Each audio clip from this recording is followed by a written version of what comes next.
Today on Ask the Expert, we are here at Rewind Trichology, and I'm here with Jordan Palmer and with Sheila Mattingly. Hi. Thank you so much for having us today. We appreciate it. So today we're going to be talking about hair loss, and it's a struggle a lot of people go through. And you guys have a few solutions here that can really help folks out. Let's talk about that. Yeah, so we still have Folix that works great, but we're always looking for new technology. And so now we have TED, and that stands for Trans Epidermal Delivery. Okay. And it just works differently than TED. People only need 3 treatments, spanned 30 days apart. And I'll let Sheila talk a little bit more about it. Yeah.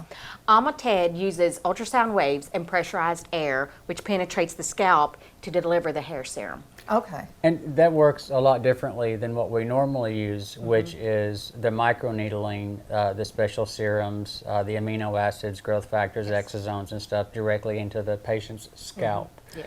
And we use clinical grade here, but it works differently because it's delivering it deeper into their skin.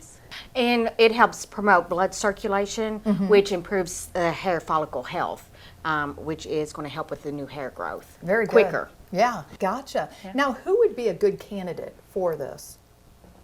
Anyone's a good candidate as long as the bulb is not dead that's producing the hair follicles, because once that's dead, we can't replace that. Okay. So as soon as you notice that you're having any type of hair loss issues, receding hairline, or that your hair is just falling out, you need to come in as soon as possible. Okay, and you offer free consultations here too for folks, right? Absolutely, all the time. And where do people need to go to find out more information? Our website, or just give us a call. We love talking to people. All right, wonderful. Guys, thank you so much for having us back Thank you. today. We appreciate it.